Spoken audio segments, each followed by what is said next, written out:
이번 시간은 조상신과 인간이 만나는 종묘론 주제로 강의를 하겠습니다. 지난 시간에 이 도송이 건설되고 또 이 한양의 수도가 된 어떤 그런 이유들에 대해서 이제 설명을 했습니다. 왜 경복궁을 먼저 하지 않고 종묘를 먼저 하냐면은 이 도송을 건설할 때 이 경복궁과 이 종묘를 같이 지었지만은 먼저 시작한 건 종묘입니다. 그만큼 종묘가 우선시됐고 중요했기 때문에 종묘를 먼저 건설을 했겠죠. 그래서 이 종묘를 이제 강의를 하고 그 다음에 경복궁을 하도록 하겠습니다. 자, 조상신과 인간이 만나는 종묘라고 주제를 정했습니다. 조상신, 조상을 만나는 게 아니라 신, 그러니까 돌아가셔서 신이 됐다라고 생각을 했었습니다. 그래서 조상신이라고 이제 표현을 했고요.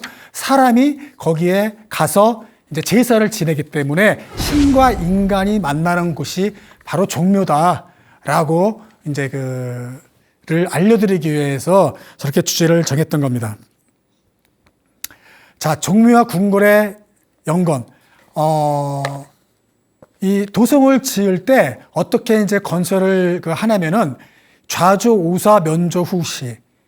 이거는 이 주례에 고공기 편에 나와 있는 어떤 이 도성을 건설할 때 이 원칙이나 기준 같은 거예요. 그러니까 이게 규정돼 있어서 기록에 남아 있습니다. 이 좌조, 우사, 면조, 후시. 그러니까 다른 말로 하면 좌묘, 우사, 전조, 후시예요. 그러니까 이 궁궐을 남향하고 지었을 때, 이 좌쪽에는 종묘, 우측에는 사직단을 짓는다라는 거예요. 좌묘, 우사. 그리고 전조, 후시. 경복궁 궁궐을 남향을 했을 때 뒤에는 시장을 형성하고 앞에는 이제 시를 형성한다. 그러니까 이렇게 관청 같은 거를 한다라고 보시면 돼요. 그래서 이 앞에는 관청들, 뒤에는 시장 이렇게 한다라고 되어 있습니다. 그러니까 저렇게 그런 굵기들이 있던 것이 주리라는 게 어디예요? 지금으로부터 약 3,000년 전 나라예요. 중국의 3,000년 전. 그러니까 그런 게 이제 다시 이제 편찬돼서 이렇게 고공기니 뭐니 계속 이제 이제 재편집해서 편찬된 책들인 겁니다. 그래서 주례에는 저랬다라고 기록이 이제 있는 거예요. 그러니까 우리 같은 경우 이제 경복궁을 이제 보시면서 생각해 보면 경복궁에 있으면은 왼편에 종묘 있죠. 그리고 오른쪽에 사직단 있죠. 그리고 우리는 북악이라는 산이 경복궁 뒤에 있습니다. 그러니까 주산을 아까 내서산이 둘러싸여 있다고 그랬었죠. 그러니까 주산을 북악으로 삼고 안산을 남산으로 삼은 거예요. 그러니까 바로 뒤에 있었기 때문에 우리는 시장을 형성하지 않고 앞에 했어요. 그게 종로예요. 운종가. 그래서 거기 육전이 쭉 이제 시장이 형성됐던 거죠. 그리고 관청도 앞에 있어서 육조가 있게 돼 있습니다. 그래서 그렇게 이제 한양은 이제 만들어진 게 된 거고요. 묘제는 천자칠묘 제6오묘라고 했습니다. 이 얘기는 또 예기 왕제편에 있는 거예요. 천자칠묘는 황제, 천자의 나라는 칠묘를 쓴다. 칠묘라는 건 무덤을 7개가 아니라 우리가 말하는 묘는 사당묘예요. 무덤묘가 아니고 사당을 얘기하는 거 제6는 오묘다. 제5국가는 오묘를 쓰고 있다라는 이야기죠. 즉, 저 얘기는 뭐냐면 칠묘라는 거는 나라를 창업한 일대, 시조라고 합니다. 나라를 창업한 일대, 그리고 현 왕으로부터 6대, 그러니까 7명이죠. 그 분들만 제사를 지내는 거예요. 신주회를 만들어서 사당에 모셔서 제사를 지내는 거예요. 황제 나라는 칠묘. 그러면 제후의 나라는 경복궁 같은 경우 그렇게 이제 왼쪽에 종묘를 세워졌을 때 오묘들로 지어야 되는 거죠. 그래서 오묘라는 거는 뭐냐면은 5명인 거죠. 그러면 일대 태조, 이성계, 그리고 현 왕으로부터 내 위로 고조부까지 4대 해서 5명이에요. 그러면은 그 5명이 되는 거죠. 그렇게 해서 오묘제를 지내야 되는 겁니다. 그러니까 그렇게 원칙과 기준이 있었어요. 그래서 예전에는 고려 때도 그랬고 조선 때도 그랬고 이런 식의 어떤 그 도성을 건설하고 궁궐을 지으고 종묘 사직단을 지을 때 저렇게 이제 보고서 규범화되어 있는 게 있었기 때문에 저거를 기준을 삼고서 지었다. 그래서 한양 도성도 저렇게 이제 짓게 되는 겁니다. 그런데 우리 조선 같은 경우는 저 제도를 따르지 않았어요. 제후 오묘를 따랐긴 했지만은 실질적으로는 운영상은 하지 않았다. 우리는 어떤 변칙을 썼냐면은 불천지주라는 것이 있어서 이 시조, 태조, 이성계도 모시고 내가 왕이면 내 위로 4대까지 모시고 또 이 종묘에서 계속해서 모시고 싶은 분들은 불천지주, 옮기지 않는 신주다라고 해서 이 신실을 계속 모셨어요. 그래서 여러분이 아시는 종묘가 길게 지어진 거예요. 오묘면 오묘만 있어야 되잖아. 5개 신실만. 그런데 그렇지 않고 지금까지가 길게 이어진 거는 불천지주가 이렇게 많아졌기 때문에 지금의 종묘가 그런 모습이 만들어졌다라고 생각하시면 되겠습니다. 자, 그림에서 보시면은 개경과 한성에 있는 이 경복궁 그리고 만월대에 이제 있는 겁니다. 개경 같은 경우도 보면은 사직이 만월대가 남향으로 되어 있으면 왼편에 오른편에 있고 또 이 태묘가 이제 그 좌측에 있는 것이죠. 그렇게 태묘가 이 도성 밖에 있었습니다. 그런데 그 한성에서는 이게 종묘가 도성 안에 들어와 있는 걸 볼 수 있죠. 자, 이렇게 한성과 개경 도읍지는 형성이 됐었고요. 아까 봤던 경성 오부인데 여기서 보시면은 정 가운데에서 보이는 뒤편에 보이는 북악이 산입니다. 저 북악 앞에 경복궁에 있고 그 앞에 육조가 형성되어 있고 앞에 운종과 종로가 형성되어 있죠. 그리고 왼쪽에 동쪽에는 종묘 그리고 오른쪽에는 사직단이 있습니다. 그러니까 지금 똑같죠. 변함이 없죠. 저 당시에는 1740년대니까 창덕궁, 창경궁도 있고요.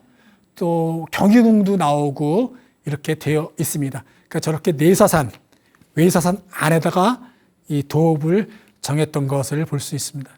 종묘라는 거는 뭐냐면은 아까 말했지만은 이 신주가 있는 거예요. 그 신주가 가장 중요한 겁니다. 그런데 그 신주를 또 왜 만드느냐 하면은 바로 여기에서 이런 뜻이 내포되어 있기 때문에 이제 만들게 된다라고 생각하시면 돼요. 그 종은 으뜸종, 최고, 마루 이런 의미고요. 묘는 아까도 말했지만 사당이라는 뜻을 갖고 있습니다. 그래서 국가에서 가장 최고의 사당이다라는 뜻을 갖고 있는 것이죠. 자, 우리 조상들은 그리고 중국의 아주 고대로부터 어떠한 그 사람이 죽으면 어떻게 생각했냐면은 신혼체백 이게 무슨 말이냐면은 사람이 죽으면 혼백이 빠져나와서 날아가고 그리고 체백은 무덤 땅으로 돌아간다라고 생각했어요. 그러니까 혼백은 하늘로 가고 체백은 땅으로 돌아간다라고 생각을 했습니다. 그래서 신주를 만들어서 그 혼백은 신주에 의지하고 기대해서 사당에 모시고요. 체백은 이제 땅으로 내려가기 때문에 이 무덤에 신실을 묻혀서 같이 이제 모시는 겁니다. 그래서 우리가 사당에 무덤에 제사를 지낼 때 음식과 정성을 바치게 되는 거죠. 그런데 하물며 국가의 사당인 이 종묘에는 어떻겠습니까? 이 왕조의 그러한 그 신주들이 쫙 모셔져 있기 때문에 얼마나 엄숙하고 장엄하고 권위적으로 만들었겠어요. 그래서 궁궐보다 더 화려할 것 같지만 사실은 유교 국가이기 때문에 검소하고 소박하게 만든 게 또 종묘예요. 그래서 여러분 궁궐이나 종묘 가셔서 보시면 알겠지만 궁궐은 막 단청도 색채가 화려하고 전각도 상당히 크지만 이 종묘 같은 경우에는 그렇게 단청도 없고 단순한 심플하게 그 건물도 되어 있습니다. 자, 이래서 그 종묘는 신주를 모시는 거 그리고 그렇게 생각을 했다. 있다라고 이제 여러분들이 알고 계시면 되겠습니다. 그리고 또 하나는 왕이 조상을 모신다는 의미, 즉 그거는 뭐냐면 백성들에게 효를 펼치고 있다는 것을 알려주고자 했던 것이에요. 그래서 효를 중시하고 있다, 왕이. 그 뜻은 뭐냐면은 왕이 효를 솔선수범하고 있기 때문에 백성들도 너희들도 그렇게 해야 된다. 그래서 효의 장려를 통해서 유교적인 윤리 질서를 확립하려고 했던 거예요. 전 시간에 말씀드렸다시피 이성계가 어떤 성리학의 기본 덕목으로 해서 이렇게 사대문의 이름도 짓고 인의 애지신 뭐 이런 것들로 인해서 백성들이 윤리의 정신으로서 편안하게 태평성대하게 살기를 바랬던 것들거든요. 그래서 뭐 어짐의 정치를 하고 백성들은 또 안정되고 편안한 생활을 추구를 바랬던 것처럼 여기 이런 효를 통해서 윤리의 유교적 질서를 확립하고 또 국가로는 효를 통해서 통치적 이념을 만들고자 했던 거예요. 왜냐하면 효와 충성을 하게 되면은 왕실에도 충성을 할 거고 또 각 부모한테도 효도할 거고 그러면 상당히 나라가 안정화되고 유교적 질서가 확립된다고 봤기 때문에 그러한 뜻으로도 이 종묘가 유교 문화권에서 중요시했던 이유기도 하예요. 그러나 또 한편으로는 종묘를 우리가 왕실의 어떤 혈안적인 측면의 사당이라고 보기에는 좀 더 어려워요. 그것보다는 종묘 같은 경우는 어떤 국가의 이 왕권의 정통성 그리고 이 국가의 어떤 그런 정당성 이런 것들을 강조하는 측면이 사실은 더 강해요. 그래서 하나의 왕조가 만들어지면 종묘를 그래서 먼저 세우는 거예요. 내가 왕이 돼서 나라를 세운 거는 천명에 의해서 된 것이다. 정당한 것이지 어떤 반정이나 뭐 이러한 것들을 통해서 비록 될지는 모르겠지만은 이거는 하늘의 뜻이다. 뭐 이런 것들, 정당하고 정통했던 것들을 강조하는 측면으로 이 국가의 사당을 만들어 놓는 것도 됩니다. 그 다음에 이제 또 사직단을 만듭니다. 이 사직단은 그 당시에는 농업 국가였기 때문에 토지를 관장하는 신, 그리고 곡식을 주관하는 신, 이런 분들에게도 제사를 지내요. 그래서 그것을 단을 만들고 제사를 지내는 것이 사직단입니다. 그래서 지금 우리 사직단이 있죠? 그래서 사직단은 종묘처럼 딱 도성에 하나만 있는 것이 아니라 여러 군데 있어요. 지방에도 있습니다. 그래서 지방에서는 수령이 제사를 지낸다. 그래서 뭐 어디 부산이나 어디에 보면 사직공원이란 말이 남아 있잖아요. 그렇지 이 사직단은 여러 군데 있어서 곡식의 신과 토지의 신에게 제사를 지내는 것입니다. 그래서 실질적으로는 이 종묘가 더 중시됐지만 국가 전례상은 더 위상은 사직단이에요. 사직. 그래서 더 높은 위상을 갖고 있습니다. 자, 다음 한번 또 이제 보도록 하면은 이 조선의 종묘와 조선 이전 고대 중국 그리고 고려 이런 종묘제들을 또 간단히 한번 보겠습니다. 방금 말했듯이 우리는 제5묘였었죠. 그런데 우리는 불천지주 신주를 옮기지 않고 계속 세실로 남겨두는 겁니다. 그래서 그걸 우리가 불천지주라고 합니다. 이렇게 이제 변화가 됐고요. 또 후비별묘 중국 고대나 고려까지도 후비들은 별묘에 따로 모셨지만 우리는 조선은 없습니다. 계비들도 종묘에 같이 왕과 함께 모시는 거죠. 그리고 동당, 동실, 소목제라고 해서 같은 건물에 또 같은 실에 이 신주를 모십니다. 그리고 소목조라고 해가지고 이제 칠묘제라고 아까 얘기했었죠. 이 천자는 칠묘를 지낸다고 수목제라는 거는 이 태조, 시조 일대가 이제 남양을 하고 있으면은 좌측으로 소목해서 6개 사당이 있는 거예요. 따로따로 있어요, 신주가. 근데 조선에서는 동당 이실이라고 해가지고 같은 건물의 실이 달라요. 그러니까 하나의 사당에 신주가 들어가 있는 거예요. 따로따로 방마다.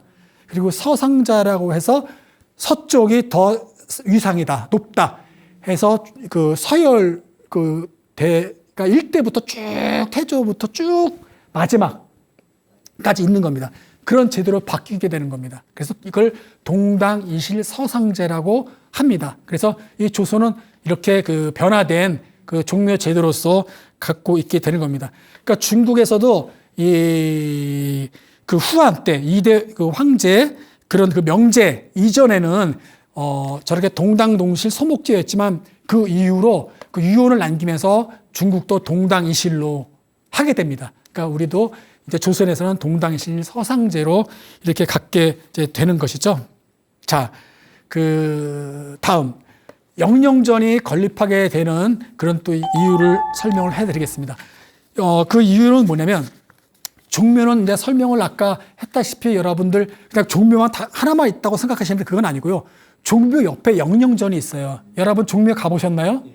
종묘 가면 또 옆에 또 큰 긴 건물이 있죠. 그게 영령전이에요. 조선 시대에는 아까 그 전에 제가 설명했던 그 종묘만이 종묘예요. 영령전은 별묘예요. 조묘, 별묘라고 해요.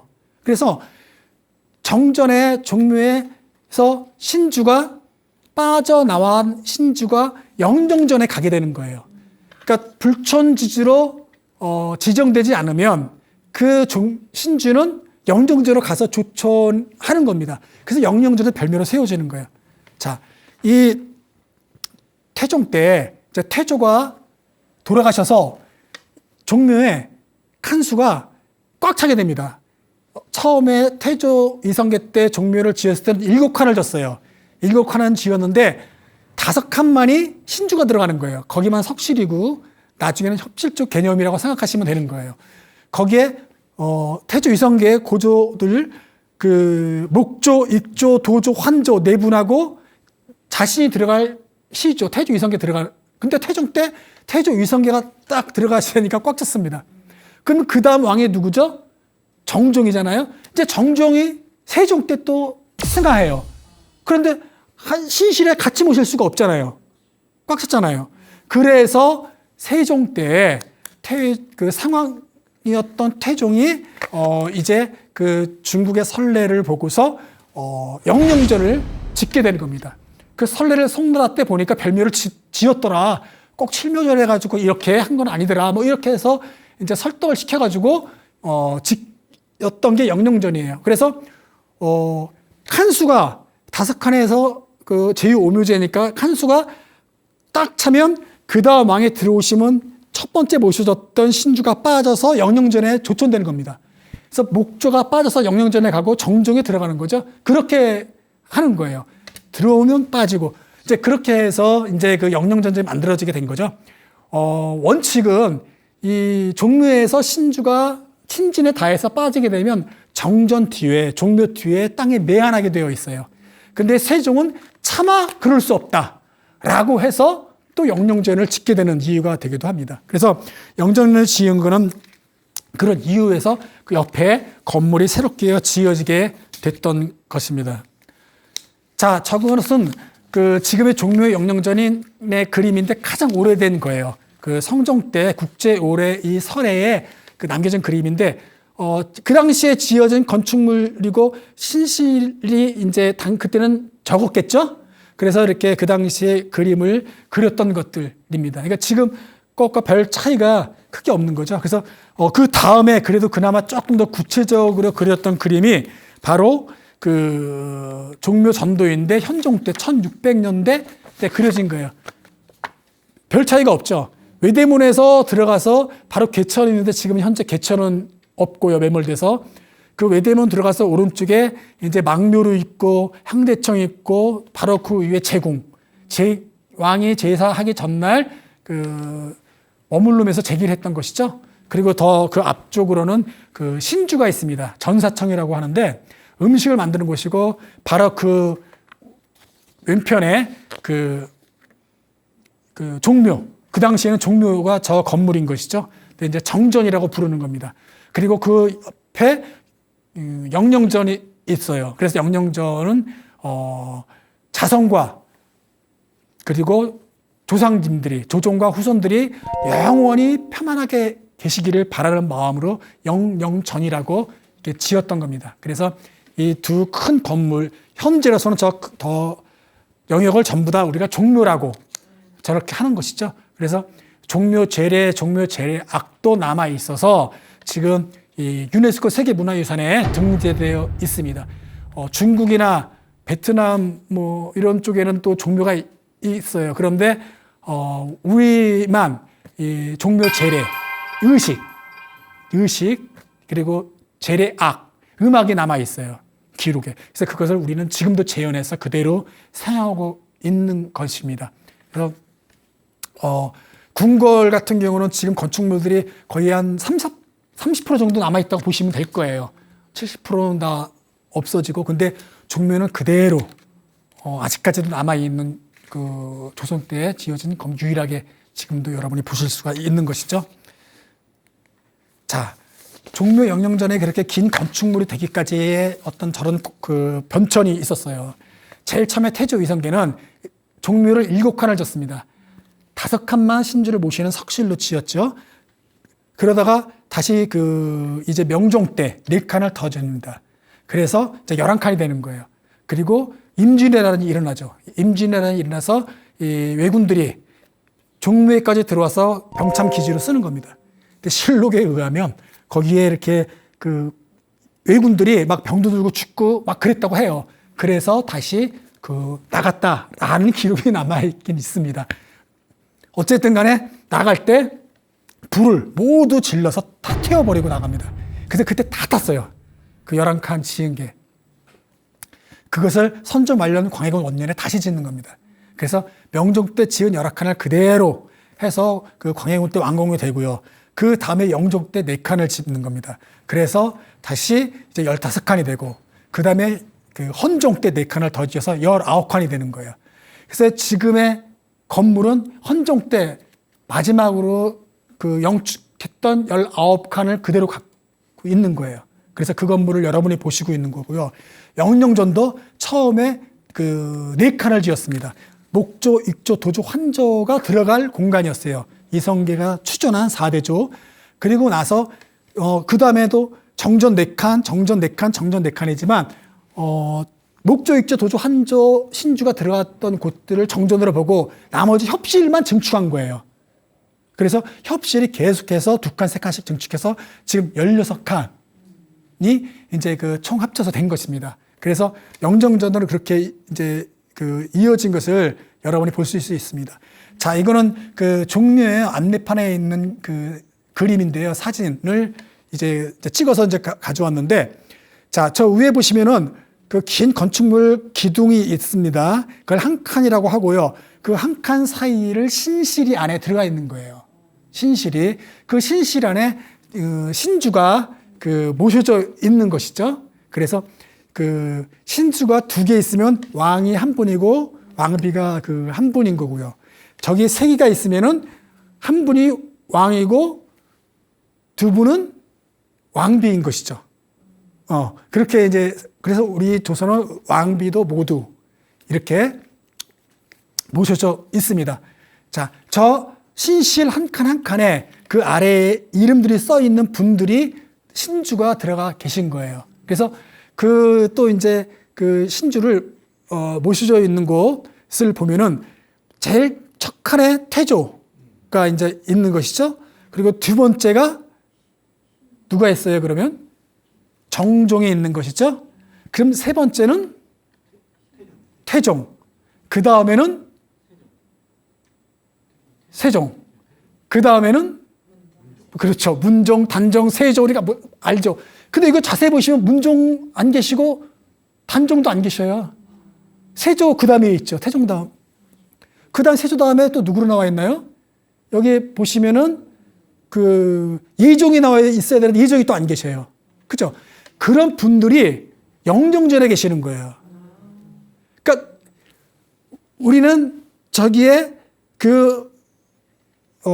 다 계셔야 되는데 불천지지라는 게 만들어졌기 때문에 공과 덕이 높으신 분들을 다시 즉위한 왕과 신하들이 논의해서 공덕이 뛰어나다라고 평가받은 왕은 세실로 여기 남아있는 거예요. 영원히 계신다.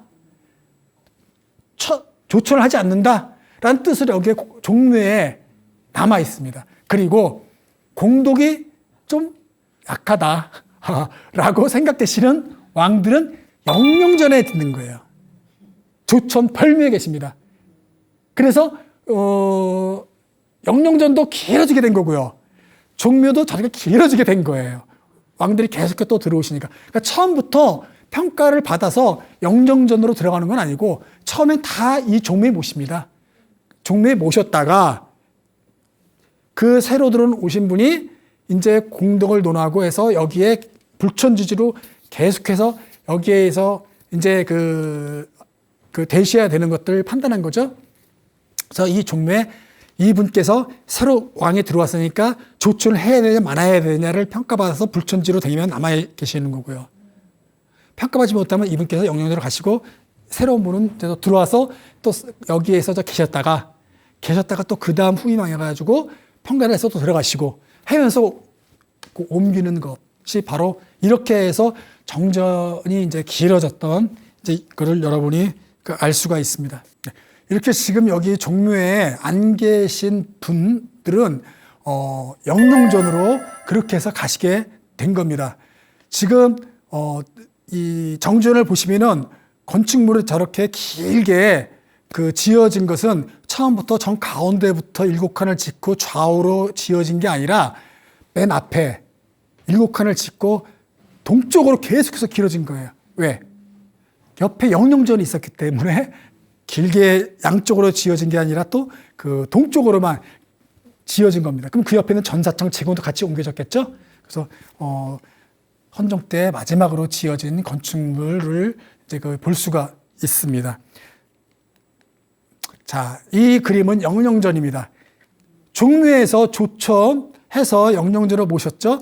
저 가운데 처음에 지었던 4칸 지붕이 높은 곳 거기를 우리가 정전이라고 이제 표현합니다. 그리고 그 옆을 협실이라고 표현해요. 그래서 정전에 태조 이성계에 추천된 4대조 목조, 육조, 도조, 환조, 신주가 계시고요. 다시 서상제니까 서쪽서부터 정종 그리고 아까 종묘에 안 계셨던 분 문종, 단종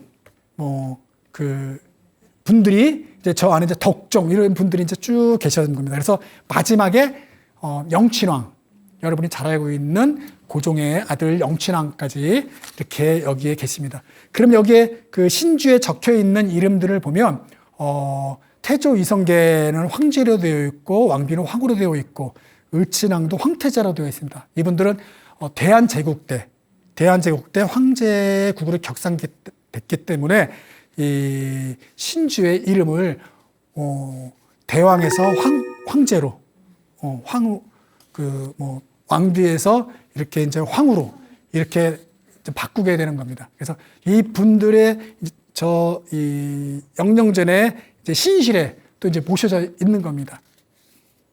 자, 그렇게 이제 지금 정전과 영영전에 신주들이 모셔지고 이렇게 긴 건축물이 탄생하게 된 이유에 대해서 말씀을 드렸습니다.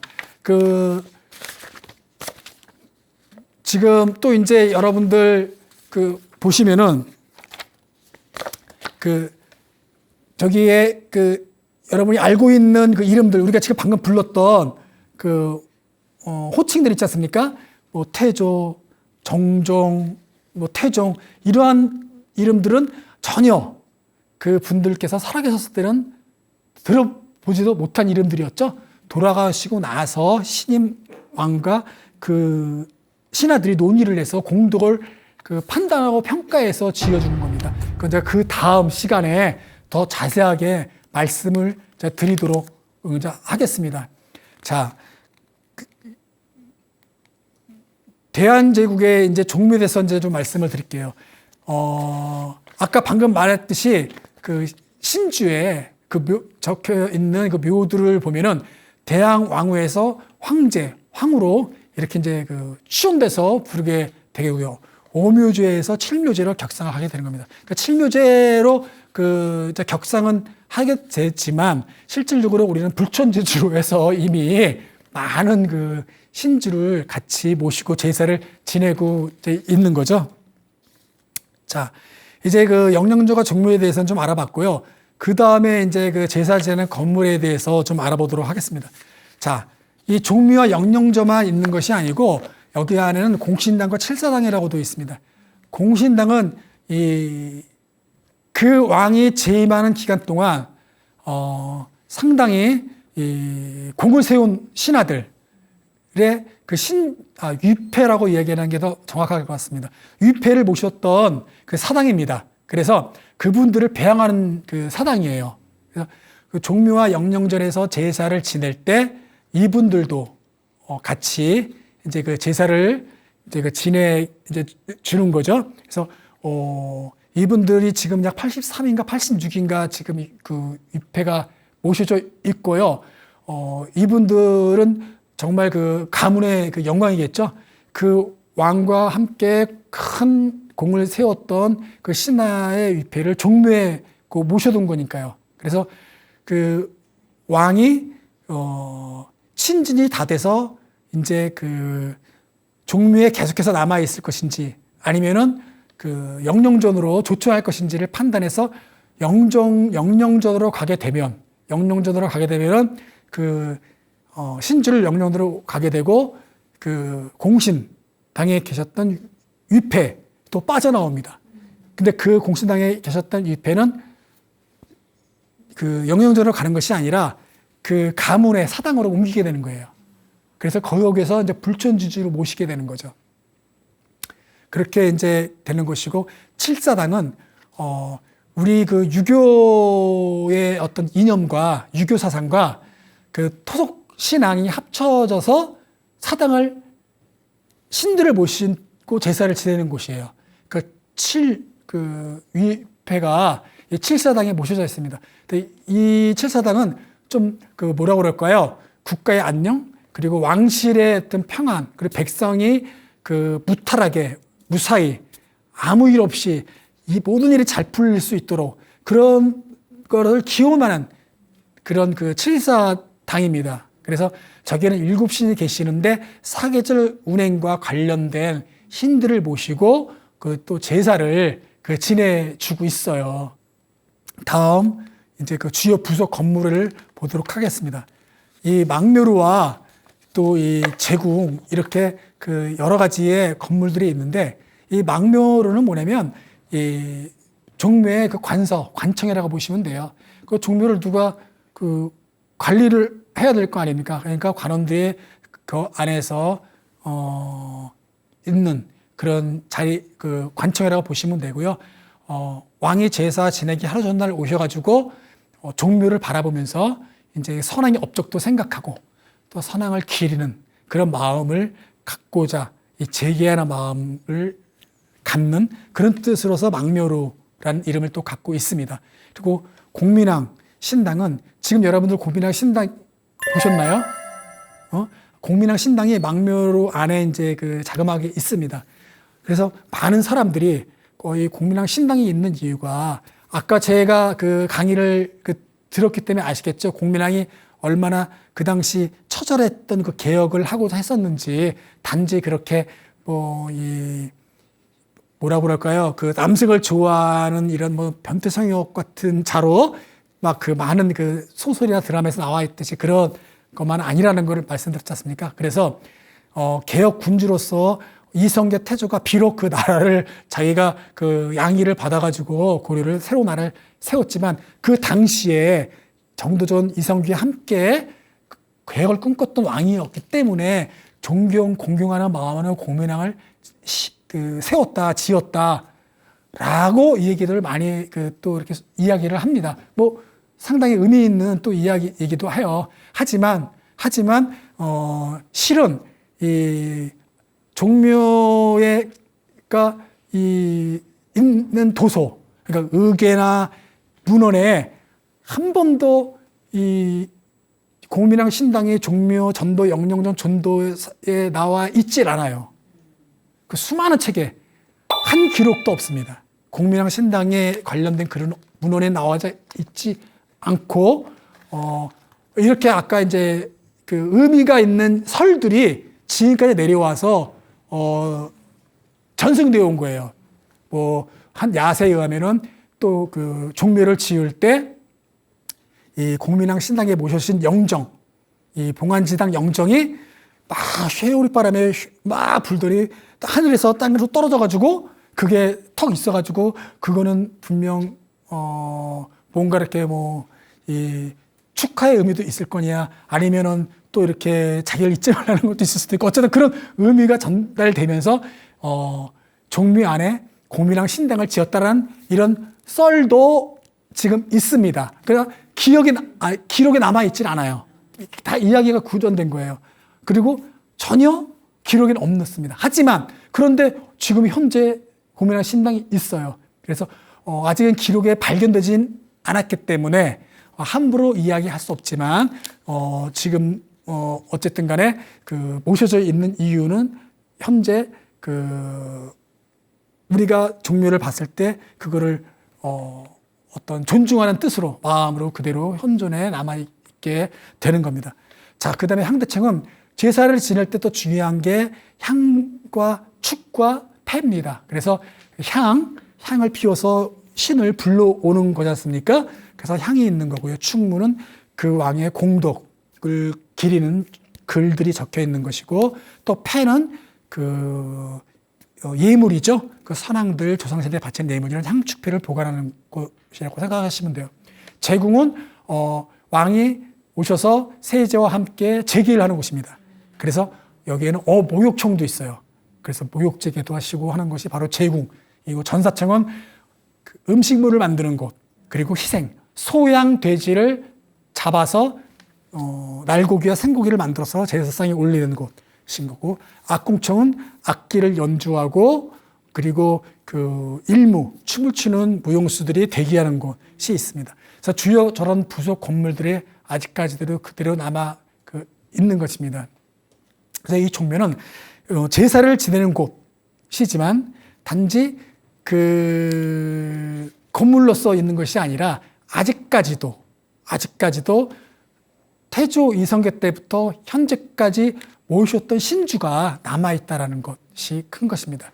궁궐은 건물만 남아있고 장식물이 있고 왕과 왕비는 어찌 않습니까? 하지만 종묘에는 신주의 혼백에 깃든 신주가 있는 것이죠. 그렇기 때문에 상당히 의미가 있고 지금도 전주인시 대동족약원에서는 1년에 한 번씩 매주 5월 매주 일요일 날 제사를 지내고 있어요. 그래서 지금은 그 당시와 제사를 지내는 절차들은 좀 많이 변화가 됐지만 간소화해서 지내지만 저 당시에는 모든 신주마다 제사상을 차리고 그 헌관에 들어가서 향을 올리고 울창주를 붓고 축문을 읽고 하면서 예물을 했던 곳이 바로 종묘였습니다.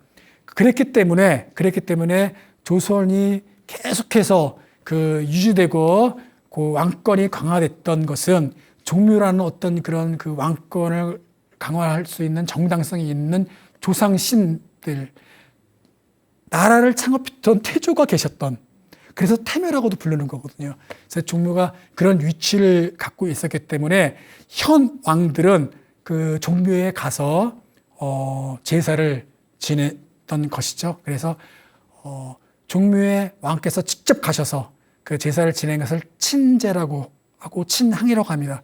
그것을 그 봄, 여름, 가을, 겨울, 나빌 5번, 1년에 5번을 친행을 하게 돼 있어요. 근데 사실은 왕이 직접 항상 가지는 못했죠. 그래서 세자를 통해서 가기도 했지만 그 5번을 가게 이제 지어져서 그렇게 이제 효를 몸소 실행할 수 있도록 했던 것이죠.